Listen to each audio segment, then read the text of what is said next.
So I had a viewer ask me this question right here: how to detect, protect against, and clean up TrojPix malware. Let's start off from the top. First part, the good news: the average person at home, this isn't really something that I would worry about. The TrojPix malware. TrojPix is mainly a concern for high security environments. So think about like government systems, military networks, defense contractors, research labs, critical infrastructure, and other places that would use something like an air-gapped system. So an air-gapped computer is a system that's intentionally kept offline because it handles sensitive information. Here's the important part. TrojPix does not magically infect an offline computer from across the room. The machine has to be infected with the malware first. TrojPix is basically the escape route. So once the malware gets onto the computer, the tiny changes on the screen leak data through electromagnetic signals coming from the video cable. I've had some other viewers point out that this isn't, new developing technology. This was, used in the 80s whenever coaxial cables were, all the rage. But the first thing that you need to understand is that the video cable is not what the problem is. The malware is the problem. So how would you detect it? So you start by looking for actual malware activity. You look for things like suspicious processes, unknown startup items, strange scheduled tasks, unauthorized scripts, and recently changed files. Programs interact with the screen in unusual, or any program that's interacting with the screen in unusual ways, or anything running on the machine that shouldn't be running on the machine.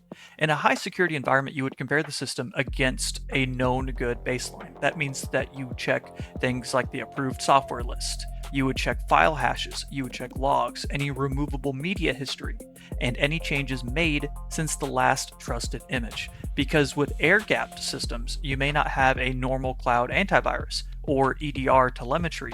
The detection may rely more on offline malware scans, forensic imaging, application allowlisting, and careful review of what changed. So how do you protect against it?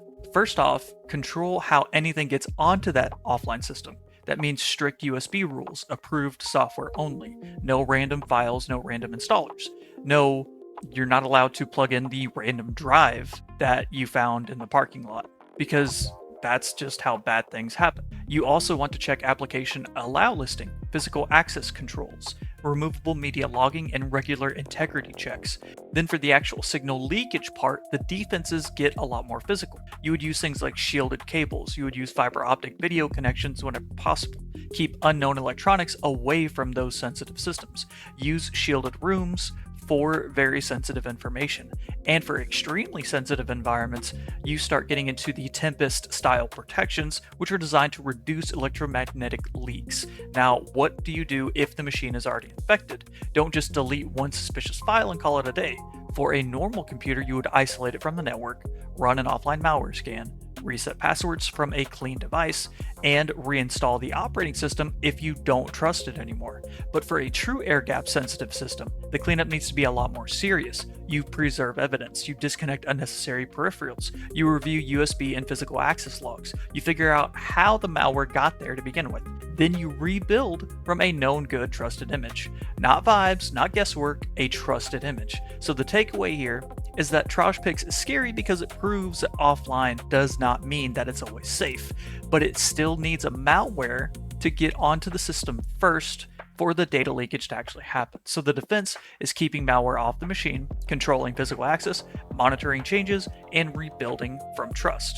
Because TrojPix, the screen is not the real enemy. The compromise already happened before the pixels started talking. So let me ask you this. Do you think air-gapped computers are still safe enough, or do attacks like this prove that we need to rethink what offline actually means? Let me know your thoughts down in the comments below, and like and follow for more cybersecurity news, technology news, career advice, and technology explained in plain English.